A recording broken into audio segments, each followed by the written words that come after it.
Welcome to Sports Live, presented by Cool. আপনাদের সঙ্গে আছে আমি সঞ্জনা আইভি। বাংলাদেশ ক্রিকেট বোর্ডে নাজমুল হাসান পাপনের অধ্যায় শেষ হবার 1 বছর আজ। 12 মাসের এই পথ চলায় 2 দফা বদল হয়েছে বিসিবি সভাপতির পদ। অনেক প্রত্যাশা নিয়ে দায়িত্ব পাবার পর 9 মাসের মধ্যে বিতর্কিত হয়ে সভাপতির চেয়ার হারিয়েছেন ফারুক আহমেদ। গত 30 মে বিসিবির সভাপতির হয়ে এখন বিসিবি প্রধানের দায়িত্বে আছেন আমিনুল ইসলাম বুলবুল। 2024 সালের 5 আগস্ট দেশের ক্ষমতার পালাবদলের পর বাংলাদেশ ক্রিকেট বোর্ডও হয় বড় পরিবর্তন। 2012 সাল থেকে বিসিবি সভাপতির দায়িত্বে থাকা নাজমুল হাসান পাপন বিদেশে বসেই পদত্যাগ করেন বোর্ড প্রধানের পদ থেকে। গত বছর 21 আগস্ট জাতীয় ক্রীড়া পরিষদ বিসিবিতে তাদের আগের 2 পরিচালক জালাল ইউনুস ও সাজ্জাদুল আলম ববির মনোনয়ন বাতিল করে জাতীয় দলের সাবেক অধিনায়ক ফারুক আহমেদ ও নাজমুল আবেদিন ফাহিমকে পরিচালক হিসেবে মনোনীত করেন। ওই দিনই বিসিবির অন্যান্য পরিচালকদের ভোটে নতুন সভাপতি হিসেবে দায়িত্ব নেন ফারুক আহমেদ। সিস্টেমটা আমরা তৈরি করতে চাই, গঠনতন্ত্রটা হাত দিতে হবে এবং যেটা আমরা করব যাতে সত্যি সত্যি যারা ক্রিকেট ভালোবাসে এবং ক্রিকেটের জন্য কিছু করতে চায় তাদের আসলে অগ্রাধিকার দেওয়া উচিত। অনেক প্রত্যাশা নিয়ে বিসিবি প্রধানের চেয়ারে বসে অনেক আশার কথা শুনিয়েছিলেন ফারুক, কিন্তু শেষ পর্যন্ত তার বাস্তবায়ন হয়নি। উল্টো বেশ কিছু কাজে সমালোচিত হয়েছেন ফারুক আহমেদ। বিশেষ করে সবশেষ বিপিএল এর পেমেন্ট জটিলতা, ফিক্সিং এর অভিযোগ তৈরি হবার পেছনে তার দায় দেখেন অনেকে। প্রায় 9 মাস দায়িত্ব পালন করার পর গত 29 মে জাতীয় ক্রীড়া পরিষদ তার মনোনয়ন বাতিল করলে সভাপতির চেয়ার ছাড়তে হয় প্রথম সাবেক অধিনায়ক হিসেবে বিসিবির মসনদে বসা ফারুককে। ফারুকের উইকেট পড়ার পর বিসিবির ক্রিজে আসেন আরেক সাবেক অধিনায়ক আমিনুল ইসলাম বুলবুল। গভীর রাতে ফারুক আহমেদের মনোনয়ন বাতিল, পরদিন 29 মে বিসিবির জরুরি সভা। এমন সব রোমাঞ্চ পেরিয়ে সভাপতির চেয়ারে বসেন বুলবুল। টি20 খেলতে নামা বুলবুল ঘোষণা দেন ট্রিপল সেঞ্চুরি করার। যেহেতু সময়টা কম, আমরা জানি যে টেস্ট ম্যাচ 5 দিনের হয়, ওয়ান ডে হয় 7 ঘন্টার, তা আমি একটা কুইক টি20 ইনিংস খেলতে এসেছি এখানে। সো একটা ভালো টি20 ইনিংস খেলবো, যে ইনিংসটা আপনারা সকলে মনে রাখবেন। বিসিবির 16তম সভাপতি হবার পর এখন পর্যন্ত ভালোভাবেই দায়িত্ব সামলাচ্ছেন আমিনুল ইসলাম। দেশের জেলা ও বিভাগে ক্রিকেট ছড়িয়ে দেয়া থেকে শুরু করে ক্রিকেটারদের সাথে বৈঠক। গেল 1 বছরে পাপন থেকে ফারুক পেরিয়ে বাটন এখন বুলবুলের হাতে। প্রশ্ন হচ্ছে, 1 বছরে 3 সভাপতির পর কে হচ্ছেন বিসিবির নতুন বস? কেননা অক্টোবরেই যে মেয়াদ শেষ বর্তমান কমিটির। নির্বাচন নাকি অ্যাডহক কমিটি? কোন পথে যাবে ক্রীড়া মন্ত্রণালয়? জটিল এই সমীকরণ মেলাতে অস্থির এক সময় অপেক্ষা করছে বিসিবিতে। Hasanur Rahman, Jamuna sports, Dhaka. BCB academy মাঠে 4 কোটি টাকা ব্যয়ে নির্মাণ করা হয়েছিল গ্রিন হাউস, যে অবকাঠামো এখন অনেকটাই অকেজো। শুধু তাই না, 2011 ওয়ানডে বিশ্বকাপের আগে বিপুল অর্থ খরচ করে আনানো হোভার কাভার 15 বছরে খোলাই হয়েছে মাত্র একবার। জাতীয় দলের এক সময়ের তারকা ইমরুল কায়েস মনে করেন, গুণগত মানের অভাবের কারণেই এসব অবকাঠামোর বেহাল দশা। একাডেমি মাঠে ব্যক্তিগত অনুশীলন করছিলেন মাহমুদুল্লাহ রিয়াদ। হঠাৎ বৃষ্টির বাধা, দৌড়ে টেন্টে আশ্রয় নিলেন সাইলেন্ট কিলার। মাঠের যে প্রান্ত ধরে রিয়াদ যাচ্ছিলেন, কয়েক গজ পাশেই ছিল গ্রিন হাউস, যে প্রযুক্তি তৈরি হয়েছিল ক্রিকেটারদের অনুশীলন বৃষ্টিতে যেন বাধাপ্রাপ্ত না হয় সেজন্য। ভাগ্যের কি খেল, তাই না? নিউজিল্যান্ড থেকে দেখে এসে বছর আড়াই আগে এক প্রকার হাক ডাক ফেলে এই প্রযুক্তি ব্যবহারের কথা জানায় বিসিবির গ্রাউন্ডস কমিটি। এরপর 4 কোটি টাকা ব্যয়ে একাডেমি মাঠের প্রায় অর্ধেকটা জুড়ে তৈরি করা হয় এই গ্রিন হাউস। লাখ টাকা খরচে আবার সংস্কারও করা হয়েছিল, যেখানে শুরুতে অনুশীলন সুবিধা মিললেও বছরখানেক ধরে এই প্রযুক্তি হয়ে উঠেছে গলার কাটা। একটা জিনিস তৈরি হয়েছে যে অবশ্যই ভালো, বাট ওই জিনিসটার জন্য প্রপার কোয়ালিটি মেনটেন করে জন্য প্লেয়াররা প্র্যাকটিস করতে পারে, তাহলে প্লেয়ারদের জন্য বেনিফিটেড হবে। আদারওয়াইজ আপনি যদি মনে করেন যে বানাই দিয়েছি ওইভাবেই আর কি দেখানোর জন্য, তাহলে লাভ নাই।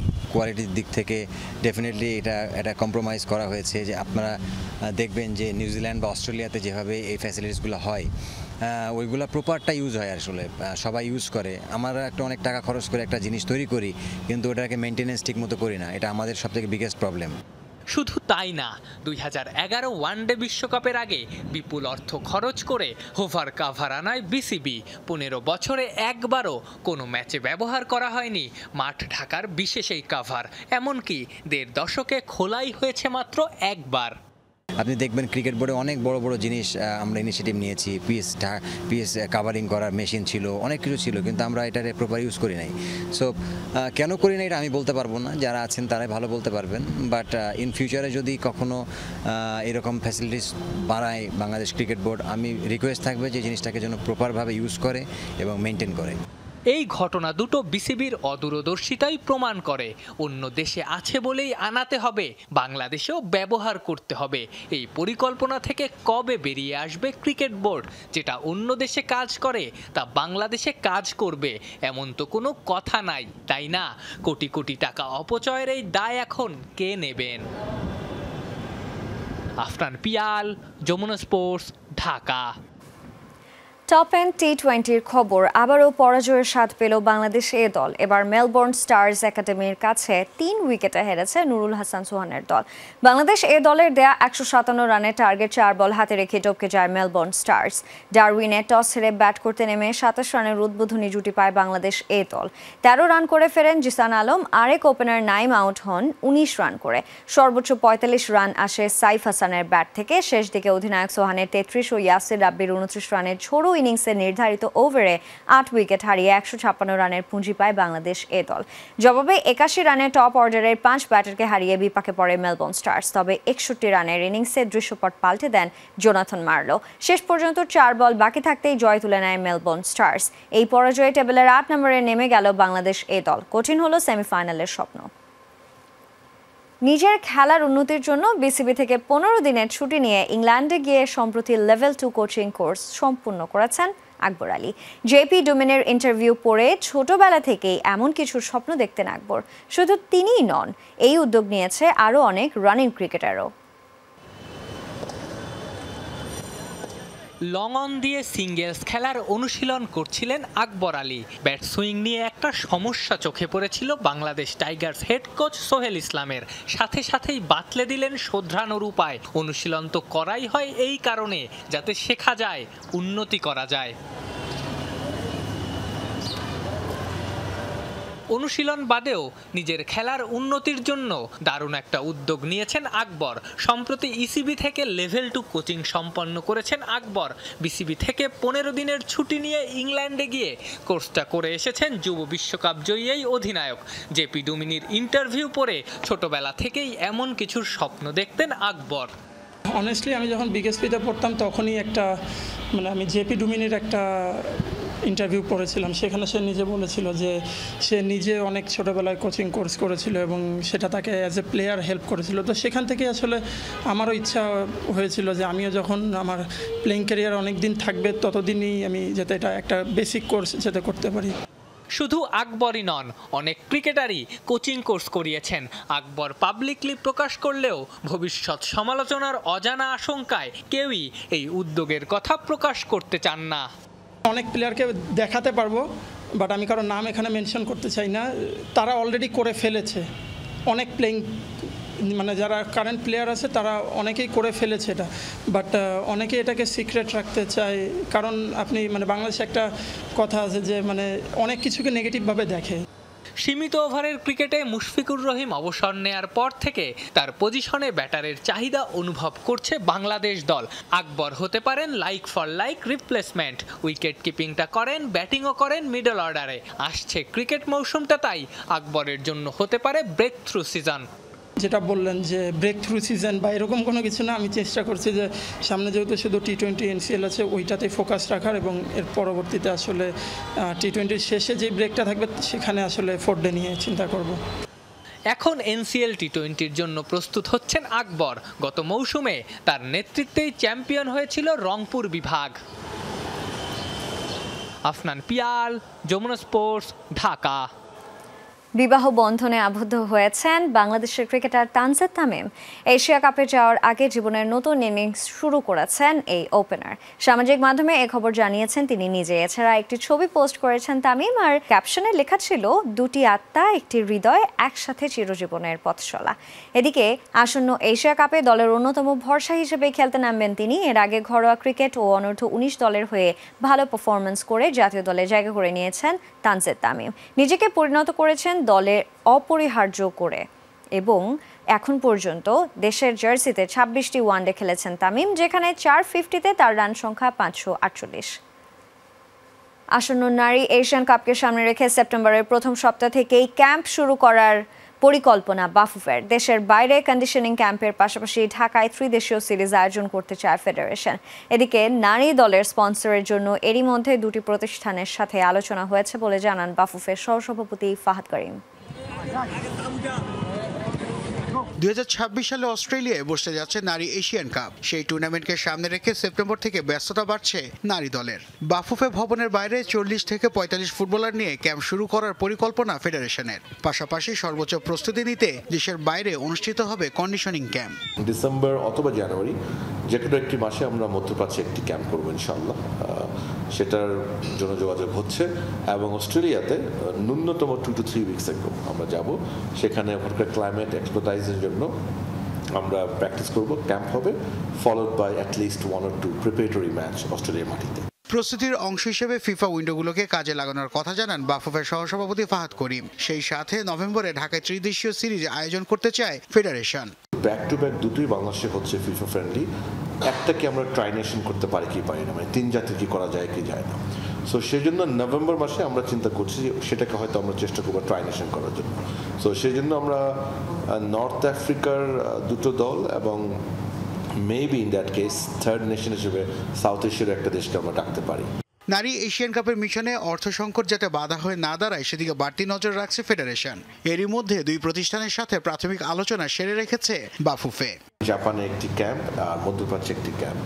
সো এই জিনিসগুলি কোনোটা ইনশাল্লাহ মানে ফিনান্সিয়াল কোনো ম্যাটারের জন্য কম্প্রোমাইজড হবে না, চেঞ্জ হবে না। আমরা যে প্ল্যানটা বলবো সেটা ইনশাল্লাহ এক্সিকিউট করবো। সেটার জন্য প্রাথমিকভাবে দুটো স্পন্সর এগিয়ে এসেছে আলহামদুলিল্লাহ। So I hope I can close the deals. এগুলি যদি হয়ে যায় আলহামদুলিল্লাহ, এবং এর বাইরেও আমরা সাপোর্ট নেব ইনশাল্লাহ। দীর্ঘ বিরতি ভেঙে ডিসেম্বরে আবারও মাঠে গড়াতে যাচ্ছে নারীদের ঘরোয়া লিগ। তবে এশিয়ান কাপের প্রস্তুতির জন্য লিগে খেলতে পারছেন না ক্যাম্পের ফুটবলাররা। নাসিফ শুভ, যমুনা স্পোর্টস, ঢাকা। দেশের প্রতিটি বিশ্ববিদ্যালয়ে একটি করে স্টেডিয়াম ও বিদ্যালয়ের সামনে খেলার মাঠ তৈরির উদ্যোগ নেওয়া হবে বলে জানিয়েছেন বাফুফের সভাপতি তাবিথ আউয়াল। পড়াশোনার পাশাপাশি শিক্ষার্থীদের খেলাধুলায় উৎসাহী করে তুলতে এমন উদ্যোগ নিতে চান তিনি। রাজশাহী বিশ্ববিদ্যালয় স্টেডিয়ামে ছাত্রদল আয়োজিত বেগম খালেদা জিয়ার 81তম জন্মদিন উপলক্ষে ডেমোক্রেসি ফর অল উইমেন আন্তঃমহল ফুটবল প্রতিযোগিতার উদ্বোধন শেষে তিনি একথা বলেন। এ সময় তিনি বলেছেন, বিশেষ করে নারী ফুটবল দলের জন্য বর্তমানে বিশ্বের বুকে পরিচিত এক নাম বাংলাদেশ। এর আগে জাতীয় সঙ্গীতের সাথে জাতীয় পতাকা উত্তোলন ও বেলুন ফেস্টুন উড়িয়ে টুর্নামেন্টের উদ্বোধন করেন তাবিথ আউয়াল। টুর্নামেন্টে রাজশাহী বিশ্ববিদ্যালয়ের নারীদের মোট 6টি হল অংশ নিচ্ছে। শিক্ষার জায়গাকে আর চর্চা করার জন্য প্রতিটি ইউনিভার্সিটিতে এখন স্টেডিয়াম হবে, প্রতিটি স্কুলের সামনে একটা করে মাঠ হবে। আর বর্তমান যে স্টেডিয়ামটা আমরা দেখেছি সেটা আমিও বলেছি যে জাতীয় দল বাংলাদেশ জাতীয়তাবাদের পক্ষ থেকেও এবং বাংলাদেশ ফুটবল ফেডারেশনের পক্ষ থেকেও বলছি আমরা স্টেডিয়ামটাকে আরও ডেভেলপ করার জন্য এবং স্টেডিয়ামের বাইরে আরও কিছু মিনি স্টেডিয়াম বা ইনডোর স্টেডিয়াম করা যায় কিনা সেটা বিবেচনা আমরা রাখবো। শুক্রবার থেকে শুরু হচ্ছে 17তম জাতীয় সামার অ্যাথলেটিক্স প্রতিযোগিতা। প্রায় 5 শতাধিক ক্রীড়াবিদের অংশগ্রহণে জাতীয় স্টেডিয়ামে শুরু হতে যাচ্ছে এবারের আসর। তবে বাফুফের নির্দেশনার জন্য প্রো ইভেন্টগুলো জাতীয় স্টেডিয়ামের পরিবর্তে আর্মি স্টেডিয়ামে আয়োজন করছে ফেডারেশন। এবারের চ্যাম্পিয়নশিপে পুরুষ ও মহিলা ক্রীড়াবিদদের জন্য থাকছে 40টি ইভেন্ট, যেখানে পুরুষদের 22টি এবং মেয়েদের ইভেন্ট 18টি। নির্ভুল টাইমিং নির্ধারণের জন্য এবার ব্যবহার করা হচ্ছে ইলেকট্রনিক ফটো ফিনিশিং মেশিন।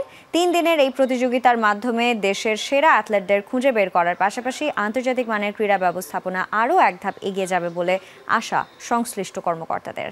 বিশ্বকাপ বাছাইয়ে ইসরায়েলের বিপক্ষে ম্যাচের লভ্যাংশ গাজার মানুষদের সাহায্যে তুলে দিয়ে আর্লিং হল্যান্ডের নরওয়ে এই সিদ্ধান্ত নিয়েছে। আগামী 11 অক্টোবর তাদের বিপক্ষে মাঠে নামবে নরওয়ে। সেই ম্যাচের নিরাপত্তা নিশ্চিতে উয়েফা ও স্থানীয় পুলিশের সঙ্গে কাজ করছে ফেডারেশনটি। এদিকে একই গ্রুপ থেকে ইসরায়েলের বিপক্ষে মাঠে নামবে ইতালি, তবে তারা চায় আন্তর্জাতিক ফুটবল থেকে নিষিদ্ধ করা হোক ইসরায়েলকে। ফুটবল কেবল মাঠের খেলা নয়, এটি কখনো কখনো মানবতারও ভাষা হয়ে ওঠে। নরওয়ের ফুটবল ফেডারেশন যেন সেই বার্তাই দিল। গাজার রক্তাক্ত বাস্তবতা, শিশুর কান্না আর ধ্বংসস্তূপে হারিয়ে যাওয়া জীবনের চিত্র দেখে বিশ্ব যখন নির্বাক, তখন নরওয়ে বলছে তারা নিশ্চুপ থাকতে পারে না। আর তাই 2026 বিশ্বকাপ বাছাইয়ে ইসরায়েলের বিপক্ষে ম্যাচের লভ্যাংশ গাজার মানুষদের সাহায্যে তুলে দিতে চায় নরওয়ে ফুটবল অ্যাসোসিয়েশন। দীর্ঘদিন ধরে গাজার সাধারণ মানুষের ওপর যে একতরফা ভয়াবহ আক্রমণ চলছে এবং তাতে মানবিক বিপর্যয় দেখে আমরা কিংবা আমাদের সংগঠন চুপ করে থাকতে পারে না। গাজায় প্রতিদিন জীবন বাঁচাচ্ছে এবং জরুরি সেবা দিচ্ছে এমন মানবতাবাদী সংগঠনকে আমরা ম্যাচের লভ্যাংশ দান করতে চাই। বিশ্বকাপ বাছাইয়ে নরওয়ে ইসরায়েল ম্যাচের টিকিট বিক্রি শুরু হবে আগামী সপ্তাহ থেকে। তবে এই ম্যাচের টিকিট বিক্রি করে কত টাকা আয় করবে নরওয়ে তা জানা যায়নি। সেই ম্যাচের নিরাপত্তা নিশ্চিতে উয়েফা ও স্থানীয় পুলিশের সঙ্গে কাজ করছে ফেডারেশন। 11 অক্টোবর উল্লেভাল স্টেডিয়ামে অনুষ্ঠিত হতে যাওয়া এই ম্যাচের দর্শক আসন সংখ্যা 26,000। ধারণা করা হচ্ছে নিরাপত্তা ব্যবস্থার জন্য এই ম্যাচে 3,000 টিকিট কম ছাড়া হবে। এই অর্থে হয়তো সেই ক্ষত সারবে না, ফেরানো যাবে না আর হারিয়ে ফেলা জীবনগুলোকে। তবে এই পদক্ষেপই প্রমাণ করে খেলাধুলা শুধু বিনোদন নয়, দাঁড়াতে পারে মানবতার পক্ষেও। একটি ফুটবল ম্যাচের লভ্যাংশ হয়তো খুব বেশি না, কিন্তু প্রতিটি টিকিট, প্রতিটি চেয়ার আর প্রতিটি আয়ের ভেতর থাকবে সহমর্মিতার ছোঁয়া। গাজার মানুষের জন্য থাকবে অমূল্য বার্তা, তারা একা নয়। এদিকে বিশ্বকাপ বাছাইয়ের একই গ্রুপ থেকে আগামী 8 সেপ্টেম্বর ও 14 অক্টোবর ইসরায়েলের মুখোমুখি হবে 4 বারের বিশ্ব চ্যাম্পিয়ন ইতালি। তবে ইটালিয়ান সকার কোচেস অ্যাসোসিয়েশনের দাবি আন্তর্জাতিক প্রতিযোগিতা থেকে নিষিদ্ধ করা হোক ইসরায়েলকে। এরই মাঝে তারা একটি চিঠি প্রদান করেছে ইটালিয়ান ফুটবল ফেডারেশনকে, যা পরবর্তীতে যেন পৌঁছায় ফিফার কাছে। Sanjana Ivy, Jamuna sports. Israeli বাহিনীর গুলিতে নিহত হয়েছেন আরও এক ফিলিস্তিনি ক্রীড়াবিদ। গাজায় মেয়ের জন্য খাবার ও ওষুধ আনতে গিয়ে নিহত হন দেশটির সাবেক জাতীয় বাস্কেটবল তারকা মোহাম্মদ শালান। খাবার সংগ্রহের লাইনে দাঁড়ানোর সময় গুলি করে হত্যা করা হয় তাকে। শালানের 6 বছর বয়সী কন্যা মারিয়াম দীর্ঘদিন কিডনি রোগে আক্রান্ত। তার জন্য খাবার ও ঔষধ সংগ্রহ করতে গিয়েই ইসরায়েলি বাহিনীর গুলিতে প্রাণ হারাতে হয় দ্য আর্থকোয়েক নামে পরিচিত শালানকে। তার মৃত্যুতে শোক জানিয়েছে ফিলিস্তিন বাস্কেটবল ফেডারেশন। ক্যারিয়ারে 2টি প্রিমিয়ার লিগ, একটি গাজা স্ট্রিপ ও 2টি সুপার কাপ জিতেছেন। এর আগে ইসরায়েলি নৃশংসতায় প্রাণ হারিয়েছেন ফিলিস্তিনি পেলে খ্যাত সুলাইমান আল উবাইদ। আর এই ছিল আজকে স্পোর্টস লাইভে। এতক্ষণ সঙ্গে থাকার জন্য সবাইকে ধন্যবাদ।